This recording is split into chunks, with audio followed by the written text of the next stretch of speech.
안녕하세요. 저는 서울에 살고 있는 30대 후반 여성입니다. 저는 22살, 이른 나이에 남편과 결혼했어요. 저희 부부는 동갑내기 꼬꼬마 부부였죠. 너무 좋아 무턱대고 결혼까지 했어요. 양가 집안에서도 큰 반대는 없었고요. 오히려 어린 나이에 가정을 이루다 보니 지금에 와선 장점도 많았어요. 하지만 단점은 치명적이었죠. 모든 부분에서 서툴렀고 그래서 시모에게 더 많이 휘둘렸어요. 하지만 결혼 자체를 후회하는 건 아니었습니다. 어떤 순간이 와도 남편의 1순위는 저였기 때문입니다. 언제나 믿음을 주는 든든한 남편이 있었기에 오늘의 단단한 제가 존재한다고 생각해요. 그럼에도 불구하고 결혼은 현실이라고 그 모든 순간이 마냥 좋기만 했던 건 아니었습니다. 시모는 좀처럼 친해지기 어려운 분이었어요. 엄마와 딸처럼은 못 지내더라도 시모랑 한 가족이 됐으니 최대한 잘 지내고 싶었어요. 그래서 저는 살가운 성격이 아닌데도 시모와 친하게 지내고 싶어서 갖은 노력을 많이 했어요. 시모는 예쁘게 봐줄 법도 한데 그런 제 노력에도 매사에 냉정하고 퉁명스럽기 그지없더라고요. 그렇다고 시모를 원망하거나 미워하지는 않았어요. 시간이 지난 지금에서야 좀 원망스럽기는 한데 그때 어린 저는 오히려 제 자신을 탓했었거든요.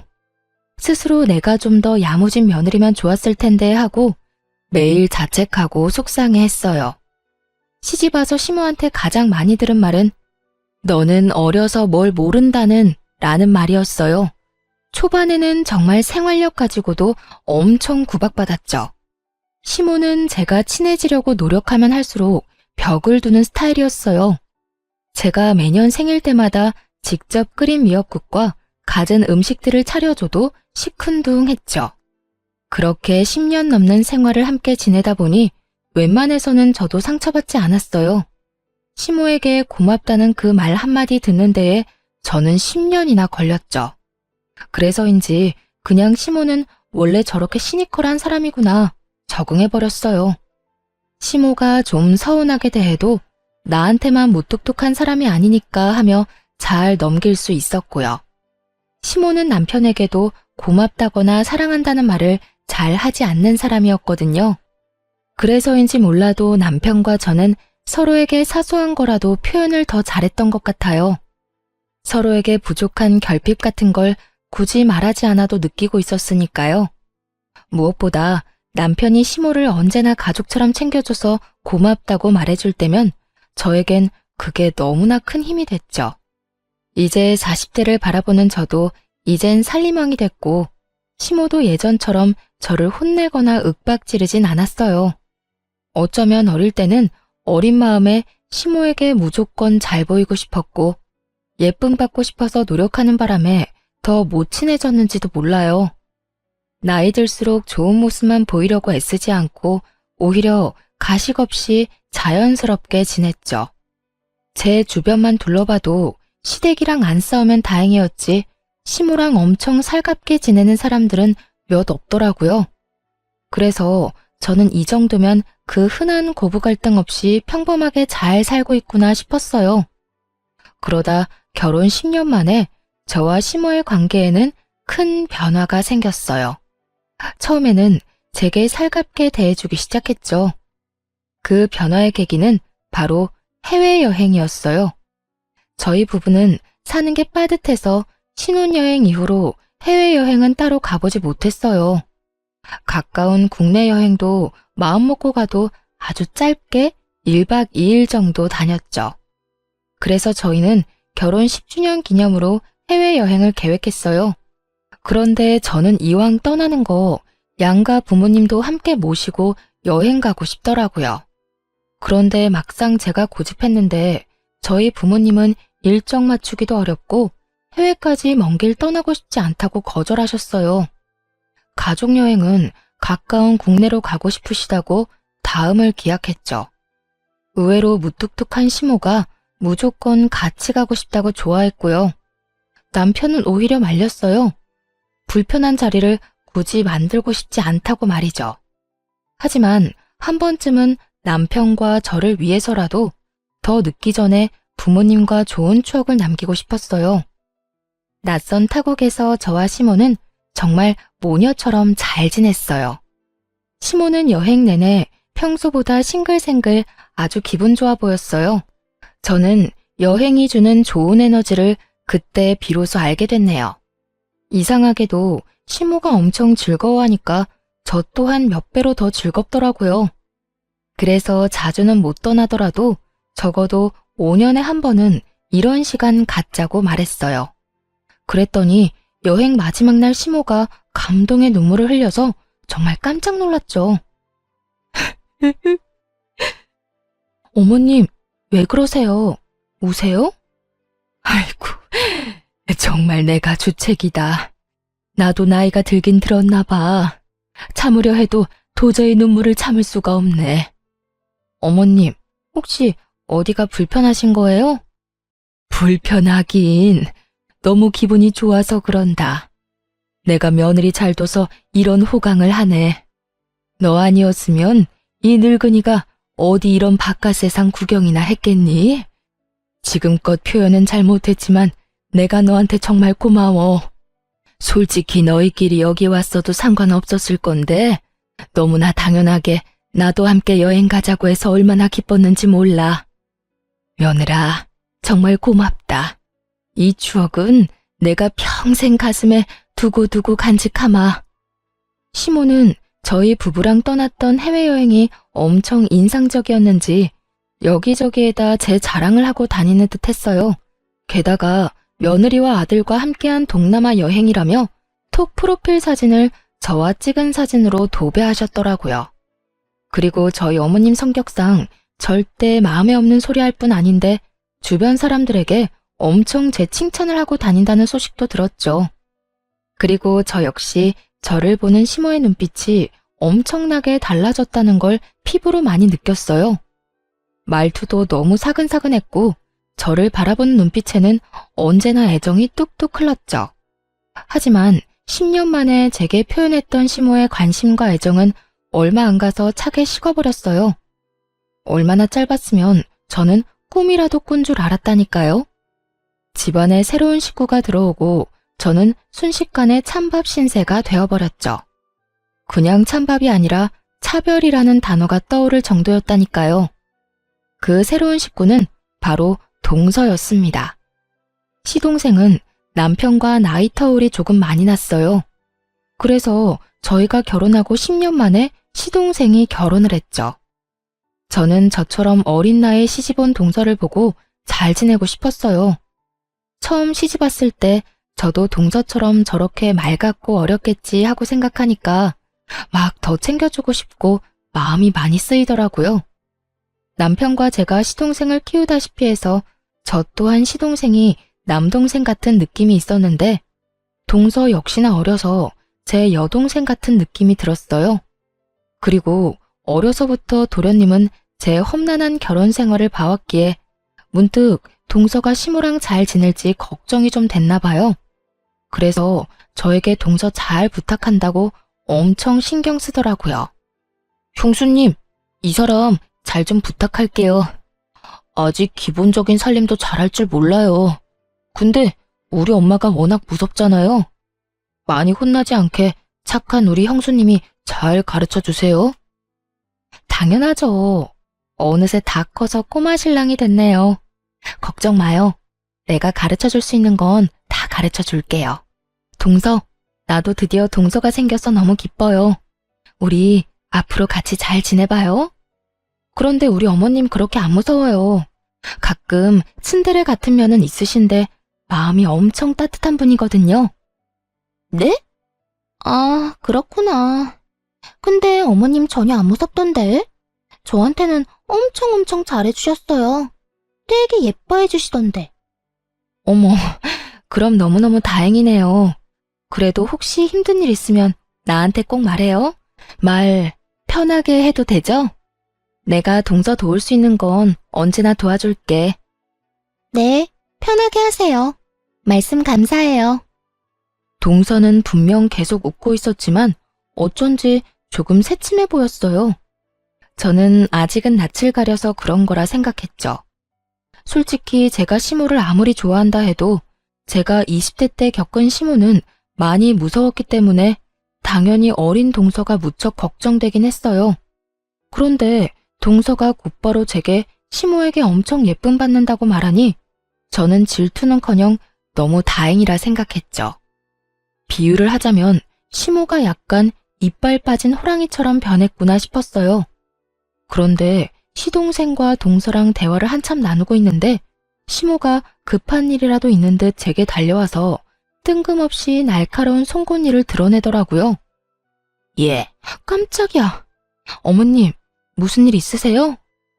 너 혹시라도 우리 새아가한테 시집살이 하려거든 당장 꿈 깨라. 네? 어머님, 갑자기 그게 무슨 말씀이세요? 제가요? 내 말은 너 혹시라도 10년 먼저 결혼했다고 우리 집 귀하디 귀한 새 가족한테 이상한 유세 떨지 말란 말이야. 알겠니? 요즘 말로 그 뭐니? 꼰대라는 말이 있지 않니?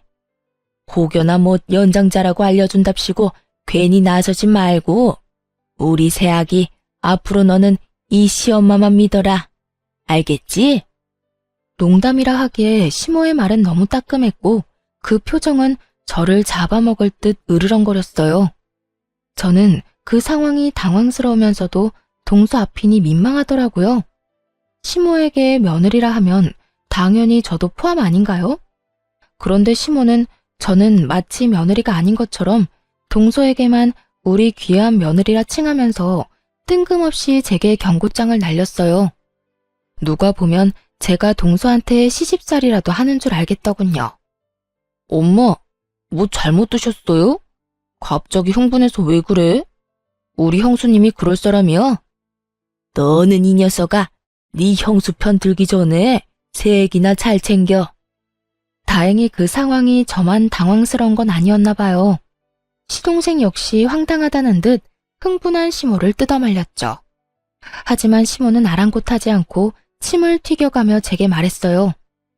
어린 동서가 혹시라도 마음고생하지 않게끔 눈치 주지 말고 잘 챙기라고요. 제게 신신당부하는 시모를 보는데 썩 기분이 좋지는 않았어요. 맹세코 동서를 미워하거나 그럴 마음 전혀 없었는데 괜히 시모가 동서 앞에서 이상한 소리 하니까 마음이 확 상했죠. 그런데 동서의 말에 저는 한 번 더 충격을 받았어요. 어머님 짱! 제 편 들어주셔서 감사해요. 저 너무 든든한 거 있죠? 아유, 예뻐라. 어쩜 저렇게 애교가 흘러넘칠까? 색이 너 보면 안 좋았던 기분도 다 좋아져. 분명 그 상황에서 동서가 할 적절한 말이 아니잖아요. 그냥 어려서 그런 거겠지 넘어가기엔 동서의 반응이 너무 이상하고 찝찝했어요. 게다가 동서는 그 상황을 즐기고 있는 듯한 얼굴이었죠. 하지만 갓 결혼한 서방님이 엄마에 이어서 너까지 눈치 없이 굴지 말라며 새색시인 동서를 혼내는 바람에 저도 따로 말은 덧붙이지 않았네요. 대신 어머님께는 참지 않고 말했어요. 아, 그러니까 어머님 말씀은 어머님이 저한테 그러셨던 것처럼 하지 말라는 거죠? 뭐? 걱정 마세요. 저는 워낙 누구한테 미운 말은 못하는 성격이라서요.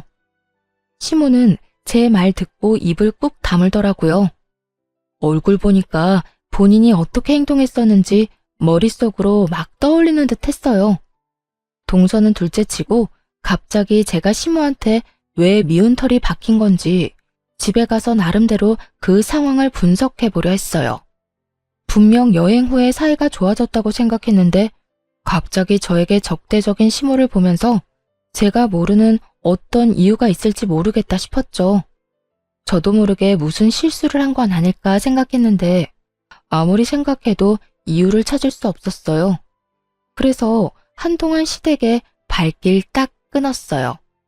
그게 제가 유일하게 할 수 있는 표현이었죠. 10년 동안 시모에게 아무리 혼나도 시댁에 안 가겠다는 말은 해본 적 없는 저였거든요. 남편에게 시댁에 혼자 다녀오라고 하니까 아니나 다를까 저희 남편 엄청 놀라더군요. 당신 혹시 엄마랑 무슨 일 있어? 그게 아니야, 별일 없었어. 나 좀 피곤해서. 오늘은 그냥 당신 혼자 어머님 댁 다녀올래? 그래, 푹 쉬고 있어. 그 대신 무슨 일 있으면 나한테 꼭 말하기다. 알겠어. 남편이 무슨 일 있냐고 묻는데 딱히 꼬집어서 말할 게 없더라고요. 아니, 어머님이 나를 갑자기 이유 없이 미워하는 것 같고 새로운 동서는 나를 별로 안 좋아하는 것 같다고 말하기엔 너무 유치하고 제 주장을 뒷받침할 만한 것도 없잖아요. 그래서 답답하지만 아무런 말도 못하고 그냥 넘어갔어요. 저희 남편은 눈치가 빨라서 혹시 나중에라도 무슨 일이 있으면 마음에 담아두지 말고 꼭 얘기하라고 신신당부했죠. 저는 정말 그게 제 자격지심이거나 오해라면 시간이 해결해주겠지 생각했어요. 조금 시간이 지나고 저는 제 마음이 괜찮아졌을 때 시댁에 갔어요. 시모와 동서는 제게 나쁜 의도가 없었는데 제가 그날 좀 많이 예민했던 걸 수도 있는 거니까요. 하지만 그동안 제가 혼자 생각한 게 저의 확대 해석이 아니라는 걸 시댁 가서 확실히 알았네요. 시모와 동서는 이제 대놓고 저를 배제하더군요. 둘은 저를 두고 눈길 한번 말 한마디 안 걸었어요. 그러고 둘이서 주말에 같이 쇼핑 가자, 데이트하자는 둥 둘만 하는 이야기만 계속했죠. 애초에 낄 생각도 없었지만 너무 티나게 저를 무시하는 덕분에 저는 그 자리에 없는 투명인간이라도 된 듯 했습니다. 어머님, 이번 주에 또 백화점 갈까요? 엄청 맛있는 디저트 집이 새로 오픈했대요. 그래? 네가 가고 싶으면 내가 같이 가야지. 역시 어머님 최고. 그럼 저번에 먹었던 솥밥 먼저 먹고 그 다음에는 후식으로 디저트 먹으러 갈까요? 아무렴. 우리 아가 너 하고 싶은 대로 다 해라. 난 네가 좋으면 다 좋아. 요즘 너 때문에 내가 웃는다. 내 친구들이 다 부러워해. 며느리랑 친한 친구처럼 잘 지낸다고 말이야. 진짜요? 저도 친구들이 다 부러워하는걸요? 어머님 같은 시어머니 세상 어디에도 없대요. 아이고, 참 말도 예쁘게 하지. 오랜만에 얼굴 본 저에게는 너 왔냐고 대충 말하더니 동서에게만 대놓고 친근함을 표시했어요. 저는 그냥 생각에 잠겨서 묵묵히 설거지만 했습니다. 설거지만 하고 금방 나가야지 생각했어요. 사실 설거지도 내팽개치고 집에 갔으면 됐는데 세월과 습관이 참 무섭더라고요. 저도 모르게 습관처럼 아무 생각 없이 고무장갑을 꼈거든요. 내가 딸이 없어서 그동안 외로웠어. 아들 둘만 있으니까 얼마나 삭막했는지 몰라. 이제 수연이가 내 딸 되어주는 거다. 저를 옆에 두고 대놓고 동서에게만 딸 어쩌고 하는데 솔직히 저도 사람인지라 너무 서럽더라고요. 제가 동서 나이 때 시모랑 친하게 지내려고 노력하면 땡 하고 찬바람 불었던 시모였으니까요. 그리고 얼마 전까지는 저한테 딸 어쩌고 했던 시모라서 그 심경의 변화가 궁금했어요. 그래서 저는 설거지를 급하게 끝내고 어머님 옆에 일부러 앉았어요. 이후로 시댁에 다시 안 온다고 해도 쌓인 서러움은 다 토해내고 싶었죠. 어머님, 저 조금 서운하라고 해요. 저는요? 저도 좀 껴주세요. 정말 10년 동안 저는 아무런 힘이 안 됐어요. 저번에 여행 다녀와서는 저보고 딸 같은 며느리라고 하셨었잖아요. 시모에게 대놓고 서운한 마음을 내비쳤는데 시모가 말로 제 가슴에 비수를 꽂더라고요. 어머, 너는 갑자기 징그럽게 왜 붓고 그러냐? 나이 어린 동서 앞에서 창피함도 모르고. 에이그, 저리 좀 가라. 왜 옆에 앉아서는. 그리고 그건 여행 가서 잠시 기분 좋아서 그랬던 거지. 시모는 기겁하며 저를 온몸으로 피했어요. 여행 보내줘서 고맙다고 평생 가슴에 간직하겠다며 울었던 사람은 도대체 어디 갔는지 모르겠더라고요. 저는 이제 더 이상의 노력은 하지 않아야겠다 생각했어요. 잘 지내보려는 내 노력들 다 부질없는 거였구나 싶었고요. 항상 나만 진심이었구나. 아주 머리를 세게 맞은 듯 얼얼한데 그때 구박받는 저를 보고 동서가 푹 하고 웃음이 터지는 게 아니겠어요? 그 순간 동서가 어찌나 얄미웠는지 몰라요. 열받아서 한마디 하려는데 급하게 동서 데리고 자리를 뜨는 시모 때문에 뭐라 말도 못했어요. 그래서 저는 되도록 이런저런 핑계를 대며 만날 기회를 피했어요. 신경 끄고 안 보는 게 최선이라고 생각했거든요. 그냥 저희 남편 한 사람만 바라보면서 둘이 오붓하게 잘 살기로 마음먹었어요. 그런데 시모는 그런 제 마음을 아는지 모르는지 어쩌다 한 번씩 만나는데도 그때마다 제 마음에 어떻게든 생채기를 내려고 작정한 사람 같았어요. 굳이 저와 동서를 비교하면서 저를 깎아내리려 했거든요. 시모가 좀 냉정하고 까칠했어도 그렇게까지 모질게 구는 사람은 아니었는데 나이 들어서 노망이라도 든 건지 도대체 왜 저러나 싶었죠. 시부 제사를 지내러 간 날 저는 분통을 터뜨리고야 말았어요. 실은 저 말고 남편이 먼저 시모의 차별에 터졌네요. 아버님 제사라서 저희 부부 나름 최대한 일찍 온 거였는데 시모는 동서랑 거의 다 했다며 투덜거렸어요. 남편은 10년 동안 제가 다 했는데 고작 오늘 한 번으로 너무 그러지 말라고 시모에게 말했죠. 그래서 좀 잠잠해지나 했더니 아니나 다를까 시모는 가만히 있지 않았어요.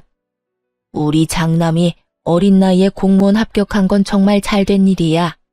하지만 아무것도 모르는 어린 나이에 조건도 안 보고 아무나 하고 일찍 결혼하는 바람에 우리 집이 좀 기우는 느낌이 들었었지. 그런데 이제 새액이라도 우리 집 균형을 맞춰줘서 다행이야. 역시 집안에 며느리가 잘 들어와야 하는 법이야. 나는 우리 새아가 덕에 요즘 살맛이 난다. 결혼할 때도 누구는 텅텅 빈손으로 아무것도 안 해왔지만 우리 아가는 명품 가방부터 시작해서 바리바리 싸들고 왔었지. 시모는 모두가 있는 자리에서 이런 말을 얼굴색 하나 바뀌지 않고 했어요. 시동생이 없었던 터라 동서도 대놓고 그러는 시모에게 좀 놀랐는지 저와 제 남편 눈치를 봤어요. 남편은 처음 보는 시모의 날것인 모습에 꽤나 당황한 듯 했죠. 하지만 제가 아무런 반응을 안 하니까 남편은 금방 이 상황이 처음이 아니란 걸 눈치챈 듯 했어요. 엄마, 지금 이 사람도 있는데 무슨 말씀을 그렇게 하세요? 그건 엄마 아들인 나도 모욕 주는 말이에요. 내가 뭘? 넌 어디 밥상머리에서 엄마한테 큰 소리냐? 아니 어디 내가 틀린 말 했냐? 그렇잖아. 네가 훨씬 아깝잖아. 다 쓰러져가는 식당이나 하는 옆에 내 여식 말고 우리 새애기처럼 든든한 부모 밑에서 넉넉하게 자란 애 만났으면 너도 팔자 진작 폈겠지. 엄마, 그때 당시 나는 뭐 볼 거 있었다고 그렇게 말씀하세요. 나 우리 집 어린 가장에 뭐 볼 거 있었다고요. 이 사람은 평범하기라도 했지만 나는 평범한 수준도 아니었어요. 보잘것없는 집안의 가장에 불과했었다고요. 넌 이 녀석아 나란 일하는 공무원이잖아. 어딜 감히 너랑 쟤를 비교해? 제발요. 그놈의 공무원 타령 좀 그만하실 수 없으세요?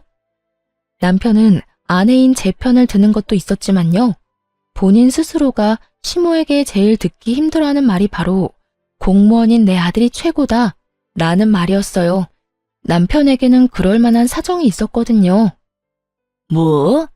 근데 이놈이 오늘따라 왜 이렇게 날카로워? 공무원 합격하기가 어디 쉽냐? 두고 봐. 난 내 무덤까지 가서 그 얘기할 거다. 그렇게 자랑스러운 일을 왜 입막음 하니? 너 설마 결혼한 지 이렇게 오래됐는데 아직 네 부인한테 잡혀 사는 거야? 예, 네가 말해봐라. 네가 네 서방 잡는 거야? 왜 내가 내 아들 칭찬도 마음대로 못하니? 어머님, 저한테 묻지 마세요. 어머님 아들이니까 아들 마음 저보다 잘 아실 거잖아요. 근데 이게? 엄마, 진짜 왜 이러세요? 내가 만약 이 사람한테 잡혀 살았으면 그때 엄마 모시고 다 같이 해외여행이나 갔다 왔겠어요? 그때 여행도 다 이 사람이 저랑 엄마 생각해서 준비했는데 왜 그런 맘들은 모른 척 하시고 이 사람한테 계속 모진 말만 내뱉으세요? 도대체 왜 그러시냐고요? 어머머, 정말 여행 한번 갔다 온 거 가지고 엄청 우려먹는구나. 넌 신랑 앞세워서 이사달 만드니까 좋아? 그깟 해외여행 딱 한 번 가지고 말이야. 엄마, 정말 마지막으로 말씀드리는데 더 이상 후회할 행동하지 마세요. 내가 쟤한테 뭐가 아쉬워서 후회를 해? 참나. 저 사람한테 막대하는 거 저 더 이상 못 참아요. 아무리 엄마라 해도요. 대화가 안 통하는 시모의 남편은 감정을 주체하지 못해서 먼저 가보겠다며 뛰쳐나갔어요. 사실 남편이 제 팔목 잡고 나가려는데 제가 침착하게 할 말이 있다고 남편 먼저 보내고 남았어요. 저도 저지만 이제 남편의 상황을 말해줄 때가 됐다고 생각했거든요. 원래는 남편과 제사 다 끝나고 시모에게 함께 비밀을 밝히기로 했었는데 흥분한 남편은 침착하게 말 못할 것 같아서 제가 혼자 남았어요. 저는 이제는 진실을 알려주고 저와 남편을 지키기로 마음먹었어요. 남편과 저만 아는 비밀이 있었거든요. 제가 그동안 쌓인 말 다 내뱉고 드디어 비밀을 밝히려는데 뒷목 잡고 있는 시모 대신에 동서가 또 눈치 없이 끼어들었죠. 생각해보면 그날 만약 자리에 서방님이라도 있었으면 동서는 그렇게까지 싸가지 없게 끼어들진 못했을 것 같아요. 시동생은 그날 출장 다녀와서 밤늦게 오기로 했었거든요. 형님, 미치셨나봐요, 드디어. 어머님 괜찮으세요? 이제 제가 있으니까 걱정 마세요. 제가 보기엔 어머님 잘못 하나도 없는걸요? 아니 형님, 이렇게 중간에서 모자 사이를 이간질하면 어떡해요? 아주버님은 10년이나 같이 살았는데 형님 본 모습을 아직도 모르시나 봐요. 아이고, 우리 새애기 말 잘한다. 시모는 나서서 자기 편드는 동서를 두둔했어요. 동서는 저번 일로 제게 앙심을 품었는지 아주 눈에 도끼가 피어오르더라고요. 저는 그래서 이번에야말로 동서에게도 따끔하게 제대로 경고해둬야겠다 싶었어요. 그때는 제가 너무 순한 맛으로 굴었으니까요. 동서야말로 뭐 하는 거야 지금? 네? 제가 뭘요? 내가 이간질을 언제 뭘 어떻게 했는데? 내가 납득할 수 있게 내가 이간질한 거 당장 다 말해봐. 그렇잖아요. 어머님이 저 예뻐하니까 질투하고 괜히 남편 앞세워서 어머님 곤란하게 만든 거 아니에요? 말 함부로 하지 마, 동서. 내가 질투했다고? 난 어머님이 나한테 독박으로 일 시키고 구박해도 동서 탓한 적 없어. 오히려 매번 이런 식으로 중간에서 이간질하는 건 동서 쪽 아니야? 아무것도 모르는 척 해맑은 척 하지만 누구보다 다투는 상황 즐기고 있는 것 같아. 매번 묘하게 웃고 있잖아. 아까도 말야.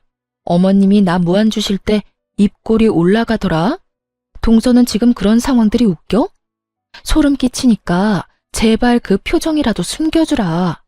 만약 나였더라면 적어도 내가 끼어있는 입장이었다면 말이야.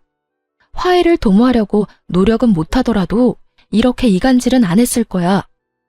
형님, 제가 언제 웃었다고 그래요? 제가 시원하게 일침 날리자 동서는 전곡을 찔린 것처럼 어버버거리더군요. 그도 그럴 것이 제가 맞는 말만 하니까 꽤나 당황했나 봐요. 동서는 자기가 언제 웃었냐며 목소리가 쥐구멍 들어갈 만큼 작아지더라고요. 그래서 저는 활용점정으로 그들에게 제대로 된 이간질이란 걸 알려주기로 마음먹었어요. 설마 내가 저번에 동서 편 안 들어줬다고 이러는 건 아니지? 어머님, 동서가 그러더군요. 세상에 딸 같은 며느리는 없다고요. 며느리는 며느리래요. 그러니까 어머님도 동서 좀 쉬게 주말에 전화 좀 그만하세요. 오죽했으면 사이 좋지도 않은 저한테 힘들다고 하소연했겠어요? 그게... 어머님, 그런 거 아니에요.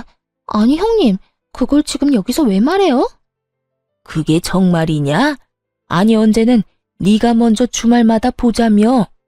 어머님, 그게 아니라요. 아니, 저도 제 시간이라는 게 있잖아요. 너무 자주 연락 주시니까. 기가 막혀서? 그래서 겨우 네 형님한테 내 뒷담화 했냐? 저는 동서에게 더 이상 까불지 말라는 눈빛을 쏘아주고 시모에게도 인사도 없이 시댁을 나왔어요. 흥분한 나머지 결국 남편의 이야기는 꺼내지도 못하고 나와버렸죠. 남편이 말하지 못했던 속사정을 여러분께 지금부터 알려드릴게요.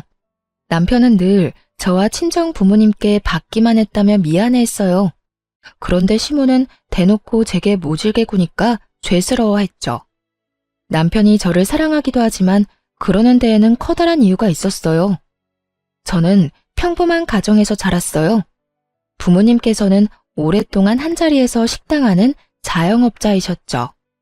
남편과 저는 연애하다가 이른 나이에 사랑만 보고 결혼했어요. 준비 없이 한 결혼이라 저와 남편은 당시에 가진 게 정말 없었죠. 두 몸뚱이와 달마다 받는 각자의 월급이 재산의 전부였어요. 저희는 사회초년생들이었기에 정말 밑바닥부터 시작했죠. 심지어 남편은 시댁의 장남이자 가장이었으니까 더 힘들어했어요. 그럴 때마다 친정에서 크게는 못 도와줘도 항상 살림에 보태라고 가게 식재료 나눠주시고 했어요.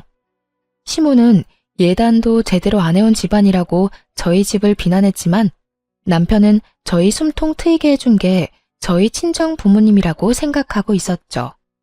사실 남편은 시댁 가족들 몰래 공무원을 그만두고 저희 친정 부모님이랑 같이 일하고 있는 상태였어요. 남편 성격에 자기는 친정에 도움받고 있는데 시모는 저를 이유 없이 구박만 하니까 아마 속이 아주 터졌을 거예요. 몇 해 전부터 공무원인 남편의 무기력증은 심해졌어요. 오랫동안 우울감을 토로해서 제가 먼저 일 그만두라 했죠. 공무원 그만두면 당장 뭐 먹고 사냐며 불안해하는 남편에게 저는 애가 없으니 둘이서 어떻게든 먹고 살지 않겠냐며 괜찮다 다독였어요. 남편이 공무원으로 일할 때 정신과도 여러 곳 다녀봤지만 계속 괴로워했었거든요. 그도 그럴 것이 남편의 직장에 계속해서 마찰하는 상사가 있는 듯 했어요. 남편은 선택권 없이 고등학교 졸업하자마자 대학 대신 공무원 시험을 택했어요. 갑자기 시부가 돌아가시고 어린 동생과 엄마를 책임져야 했으니까요. 늘 어깨가 무거웠던 남편은 어린 나이에 공무원 시험 합격해서 지금까지 군말 없이 일했어요. 그래서 얼마나 스트레스가 많았을지 저로서는 가늠도 안 갔죠. 그런 남편의 사정을 알았기에 저는 혹여나 남편을 잃을 수도 있겠다 겁도 났던 것 같아요. 그래서 자신 있게 공무원 그만두라고 했어요. 결혼하고 남편 호봉 충분히 올랐을 때 저는 회사를 그만둬서 전업주부였지만 10주년 가족 여행도 남편을 위해 비용을 제가 다 낸 거였어요. 주부인 제가 그 큰 돈이 어디서 났는지 궁금하시죠? 바로 부모님 김치 공장에서 일을 하면서 벌었어요. 친정 부모님은 남편만 괜찮으면 같이 일하자고 제안하셨죠. 저희 부부는 친정 부모님 덕에 위기를 기회로 바꿀 수 있었습니다. 부모님 평범하게 식당 한다고 했는데 갑자기 웬 김치 공장인지 궁금하시죠? 사실 부모님 식당 단골 손님 중에 엄마 김치 맛에 빠진 사람이 있었거든요. 정말 수년 동안 엄마께 제발 식당 접고 김치 사업 좀 같이 하자고 설득했대요. 엄마는 처음에는 사기꾼인 줄 알아서 듣는 둥 마는 둥 하셨어요. 자기 김치보다 맛있는 집이 널렸는데 어디서 사기치려고 매번 저러는지 모르겠다고 경계하신 거죠. 그러다 코로나 시기를 겪으면서 식당은 좀처럼 회복되지 않았어요. 발길이 끊긴 단골들이 많았는데 변함없이 찾아오는 단골 중 한 명이 그 투자자였어요. 결국 부모님은 그 사람을 믿어보기로 하셨고 김치 사업 열어서 1년 만에 대박이 난 거죠. 시모는 장남이 공무원이라는 사실에 무척 심취해 있는 사람이었고 만에 하나라도 그만두면 큰일 날 것처럼 굴었어요. 그래서 저희는 좀 자리 잡을 때까지 남편 퇴직한 거 비밀로 하기로 했어요. 시모 모르게 친정 부모님이랑 같이 일한 지 벌써 1년이 다 되어갔죠. 그래서 전보다 여유로워진 저희는 시모가 살고 있는 전셋집도 차차 사들이자고 했었어요. 그런데 시모가 하는 행동 보니 저는 단 한 푼도 주기 싫었고 아무것도 해주기 싫었죠. 남편 역시 제사 이후에 저와 같은 입장이었어요. 동서는 대학 졸업 후 평범한 취업 준비생이었는데 시동생을 만나 결혼부터 하게 된 케이스예요. 취준생이라 모아둔 돈은 없어도 동서의 집이 잘 사는 집이었는지 결혼 예단을 무척 잘해왔나 봐요. 시모가 갑자기 제게 그러는 이유를 남편이 추측했는데 아마 동서의 집안에 홀려 시모가 동서를 엄청 예뻐하고 저와 차별하는 듯 했죠. 그래서 저는 물론이고 남편 역시 시댁에 가기를 거부했어요. 시모의 차별에 저보다 더 분노하는 남편이었거든요. 엄마가 어떻게 그래? 그동안 당신이 어떻게 했는데? 미안해, 여보. 솔직히 여보, 나 가식적으로 괜찮다는 말은 못하겠어. 그런데 그렇다고 이게 당신이 미안해할 일은 절대 아니야. 어머님이 나한테 상처 줬는데 당신이 왜 미안해해? 그리고 엄청 못된 남편이었으면 구박받아도 무조건 시댁 가라고 했을 텐데 당신은 나한테 단 한 번도 그런 적 없잖아. 당신 다시는 우리 엄마 집 안 가도 돼. 나 앞으로 엄마 얼굴 안 보고 살아도 된다고.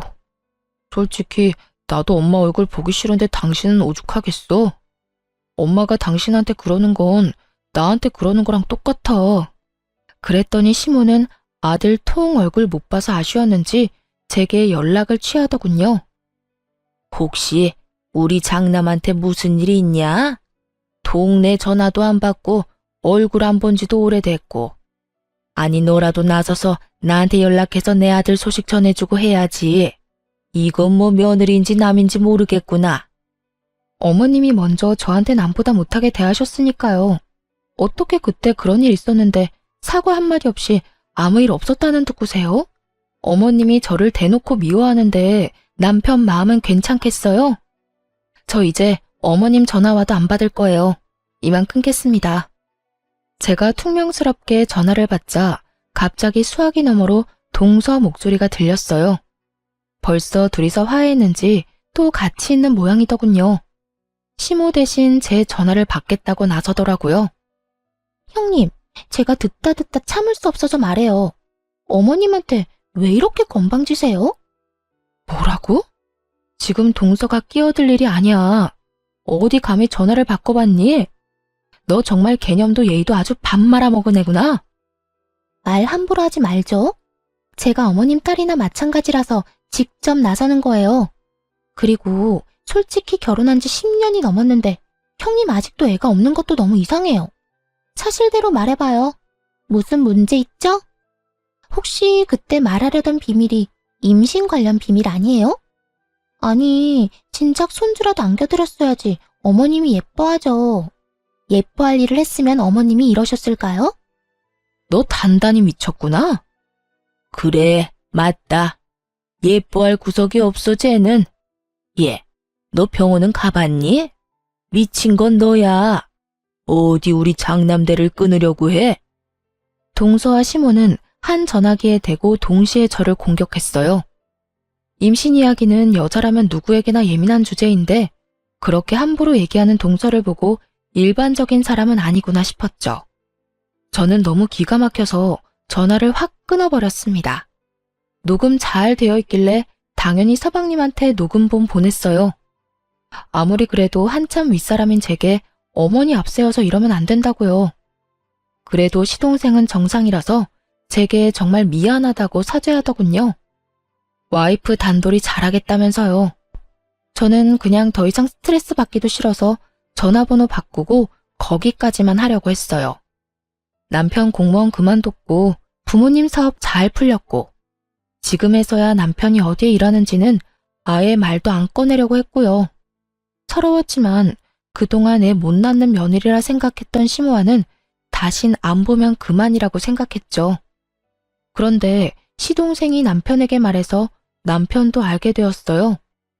남편은 울분을 토하며 당장 시댁에 가자며 저를 데리고 갔어요. 동서와 시모에게 꼭 사과를 듣고야 말겠다고요. 그러면서 집에 있는 통장 다 챙기는 남편 보고 의아하긴 했어요. 하지만 저도 참았던 서러움이 다 터져버려서 우느라 통장 챙기는 남편에게 뭐 하냐고 물어보지도 못했어요. 시댁에 도착하니 시모는 역시나 반기지 않았고 남편이 미리 불렀는지 시동생과 동서가 와 있었어요. 시동생 부부는 이미 싸웠는지 둘 다 표정이 안 좋더라고요. 어머님, 저희 왔어요. 정말 마지막이라 생각하고 어머님이라 불러봤네요. 그런데 역시나 시모 인사도 안 받고 휙 고개를 돌리더라고요. 동서 역시 믿는 구석이 있으니 저나 남편에게 인사도 안 했고요. 모든 게 불편해 보이는 시동생만 저와 남편에게 아는 체를 했어요. 그래서 저는 이제는 당하고 싶지 않아서 세게 나갔어요. 동서는 이제 인사도 안 하기로 한 거야? 아직은 한 가족이잖아. 윗사람한테 똑바로 하자. 꼰대같이 왜 저래 진짜? 제가 왜요? 반가운 사람한테 인사하는 거라 배워서요. 부모님이 동서를 한참 잘못 가르치셨네. 뭐라고요? 너 왜 그래 진짜? 자기는 걱정 마. 어머님이 내 맘대로 하고 싶은 대로 해도 된다 했거든? 그리고 왜 자꾸 내 편 안 들고 저 여자 편만 들어? 너 누구 남편인데? 진짜 미쳤어? 시동생은 막 나가는 동서 앞에서 무척 당황해했고 시모는 아니나 다를까 그런 동서를 두둔했어요. 그래, 내가 세계한테 그래도 된다고 허락했다. 그 긴 세월 애도 안 낳았으면서 너는 도대체 뭘 믿고 어디서 유세냐? 네가 그동안 내 아들 나란 일할 때 한 게 뭐냐? 집에서 밥만 축내고 말이야. 우리 가문의 대를 이을 사람은 우리 새 애기뿐이야. 너는 가망이 없잖니? 남편은 시모의 막말에도 동서의 시건방짐에도 전처럼 흥분하지 않았어요. 저도 피가 차게 식었지만 남편이 손을 잡길래 더 이상 나서지 않고 가만히 있었어요. 엄마, 고정하시고 제가 괜히 드릴 말씀이 있어서 왔어요. 엄마 전셋집 말이에요. 이제 그 집 살 수 있어요. 남편은 갑자기 집에서 챙겨온 통장들을 내밀었고 시모는 통장에 찍힌 큰 액수를 보고 깜짝 놀랐어요. 뭐, 정말이냐? 아이고, 역시 엄마 생각하는 건 우리 장남밖에 없다. 그럼 드디어 전세 생활 청산하고 내 집이 생기는 거야? 그런데 이게 금액이 많냐? 아니 공무원 월급으로 가능한 액수가 아닌데 장남 너 이 돈 다 어디서 난 거냐? 너 복권이라도 당첨된 거야? 응? 그런데 같이 통장 들여다보고 놀라던 동서가 이상하게 점점 표정이 안 좋아지더라고요. 어머님, 그런데 저한테 이 집 자가라고 하지 않으셨어요? 저는 지금까지 그렇게 알고 있었는데 저희 엄마 아빠도 그렇게 알고 계셔서 그동안 제 결혼에 돈 많이 쓴 거예요. 이 집 저한테 물려주신다고 하셨잖아요. 아니, 곧 된다는 거였지, 아가. 걱정 마라. 너도 이 통장 액수 좀 봐라. 곧 내 말대로 그렇게 되겠지? 그래도 아직은 아닌 거잖아요. 자기야, 진짜 여기 전셋집이야? 엄마, 그런 거짓말을 왜 하셨어요? 그리고 여기가 엄마 집이라 했어도 당신이 뭐 했다고 받아. 그랬으면 받았어도 고생한 형수님이 받는 게 맞지. 시모의 거짓말에 노란한 동서는 서방님과 투닥거렸어요. 그때 남편은 조용히 좀 하라며 하던 말을 이어나갔죠. 네, 저 복권 당첨됐어요. 다들 말을 잊지 못하고 눈이 땡그레졌어요. 저 또한 남편에게 무슨 말이냐며 툭툭 쳤죠. 그런데 남편의 이어지는 말에 저는 살짝 감동했어요. 다름 아니라 이 사람이 1등 복권이더라고요. 이 사람 덕분에 나 공무원 그만두고 여기까지 왔어요. 뭐? 공무원을 왜 그만둬? 너희는 넌 이미 알고 있었지? 설마 저번에 말하려고 했던 비밀이 공무원 그만뒀다는 거야? 네, 맞아요. 이 사람 공무원 일 제가 그만두라고 했어요. 그런데 이게 미쳤나? 시모가 제 뺨을 올려붙이려는 순간 남편이 온몸으로 막았어요. 그제서야 남편은 할 말 다 해서 미련 없다는 듯 시모에게 대들었죠. 제발 그만하세요, 제발. 이제 엄마 아들이 돈은 넉넉하게 있어도 엄마한테 절대 못 써요. 왜냐고요? 이 돈 전부 이 사람이랑 장모님 덕에 벌었거든요. 뭐야, 겨우 조그만 식당 하는 사돈이 너한테 어떻게 그 많은 돈을 벌게 해줘? 너 어디 말이 되는 소리를 해라. 가만 보니 내가 새애기만 예뻐하니까 너 네 부인도 예뻐해달라고 지금 거짓부렁으로 감싸는 거야?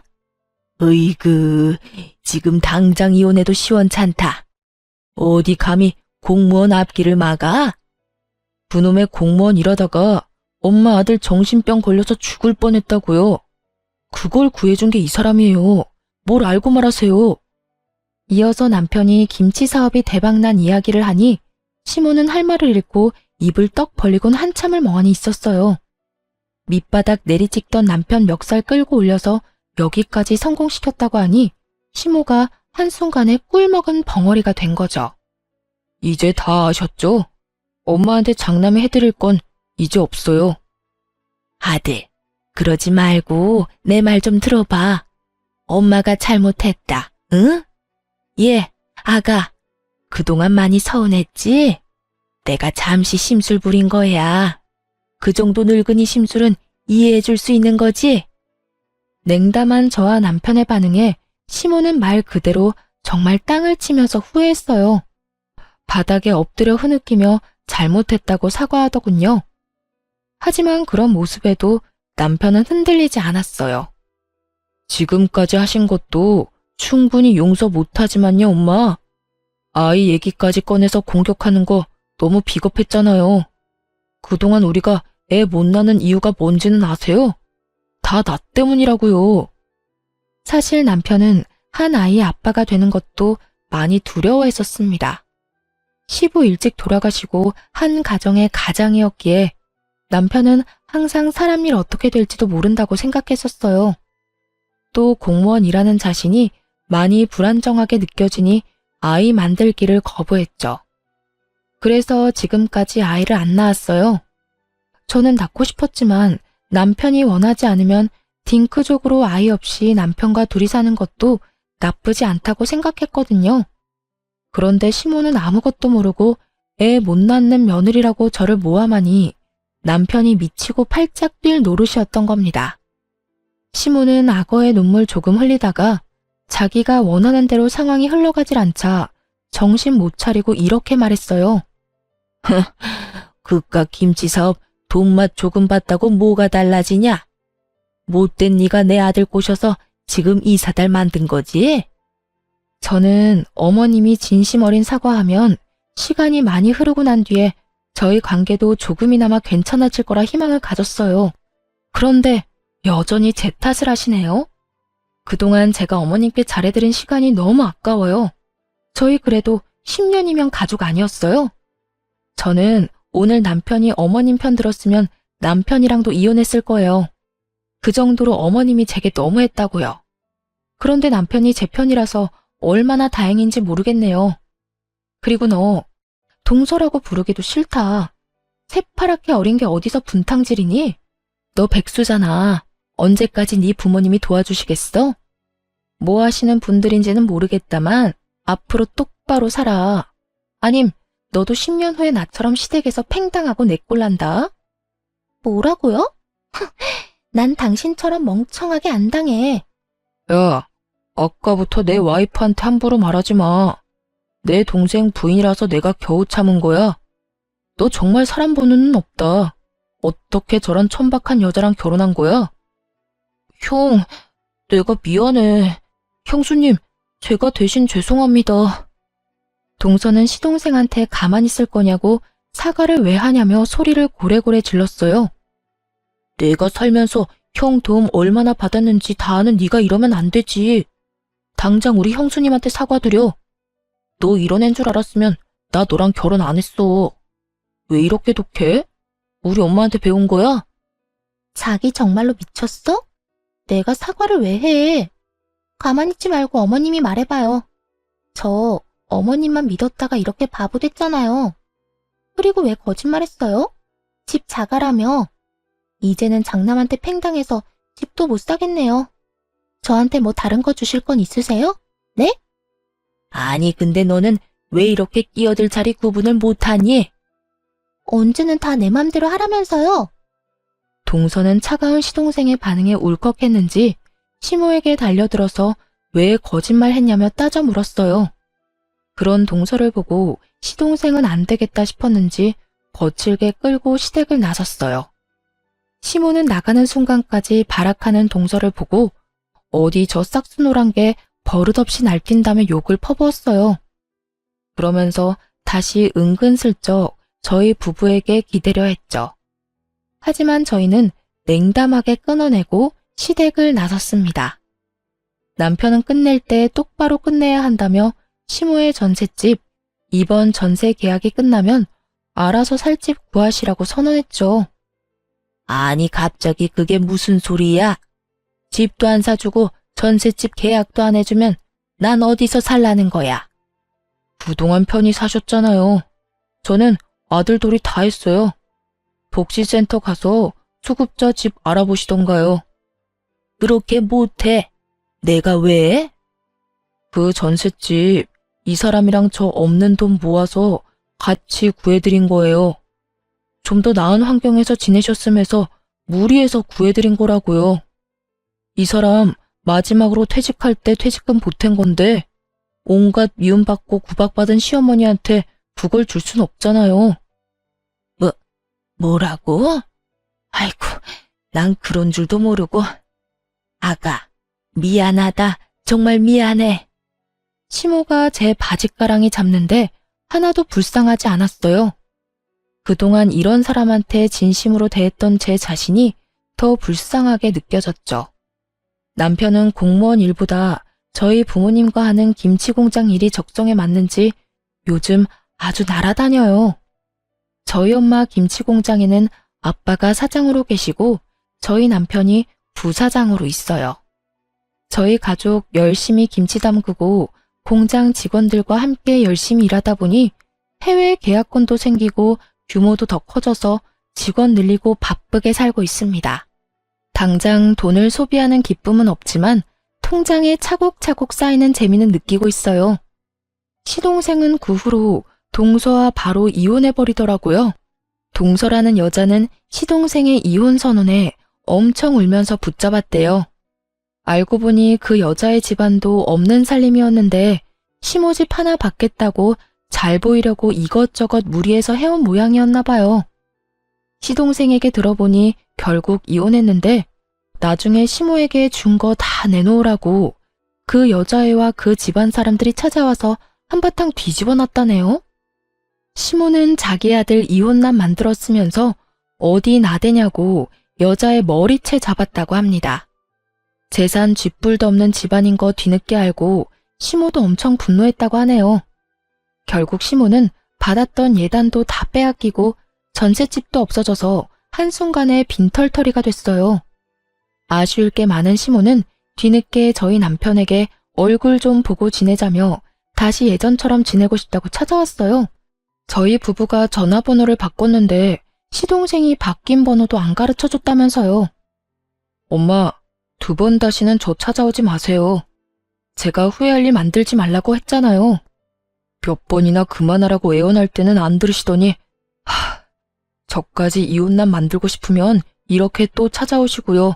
오늘 이후로 엄마 얼굴 보이는 순간 저 공장이고 결혼 생활이고 다 포기하고 이 사람이랑 이혼 후에 엄마한테 갈 거니까 그렇게 하세요. 그럼 난 엄마 옆에서 아르바이트나 하면서 평생 살아야죠. 시모는 그 말에 엄청 충격받았는지 더 이상 남편에게 매달리기를 포기하고 시동생이랑 그저 조용히 살고 있습니다. 따지고 보면 제일 잘못 없는 시동생만 벌받고 있는 것 같네요. 착한 시동생은 이혼하고도 시모를 버리지 않고 모셨어요. 자기가 버리면 결국 형이 엄마를 모셔야 할 테니 자기가 모시겠다고요. 그리고 이렇게 말해줬어요. 형수, 형, 둘만 생각하고 행복하게 살아요. 엄마는 내가 알아서 할게요. 그동안 내가 2사람한테 받은 게 있잖아요. 저와 남편은 요즘 웃음이 끊이질 않아요. 스트레스였던 것들이 다 사라져서 그런지 남편은 예전처럼 약을 먹지 않아도 잠을 잘 자요. 저는 남들보다 조금 늦은 나이지만 자연 임신까지 성공했답니다. 마음의 건강을 되찾은 남편은 더 이상 아이를 가지는 것에 대한 두려움도 없어요. 임신했다고 하니 기뻐하면서도 늦은 나이에 아이를 갖게 해서 제게 너무 미안하다고 울더군요. 요즘 부부의 문제가 아닌 걸로 고부 갈등으로 이혼하는 사람들도 많잖아요. 하지만 저는 아무리 고부 갈등이 심해도 남편이 중심을 잘 잡아준다면 그 결혼은 깨지지 않을 수 있다고 충고해주고 싶어요. 제가 직접 겪어봤으니까요. 저도 만약 저를 지탱해주는 남편이 없었다면 저희 아기를 만날 수 없었겠죠? 그럼 여러분, 제가 부디 건강히 출산할 수 있도록 축복해 주시길 바랍니다. 지금까지 제 긴 사연 함께 들어주셔서 감사합니다.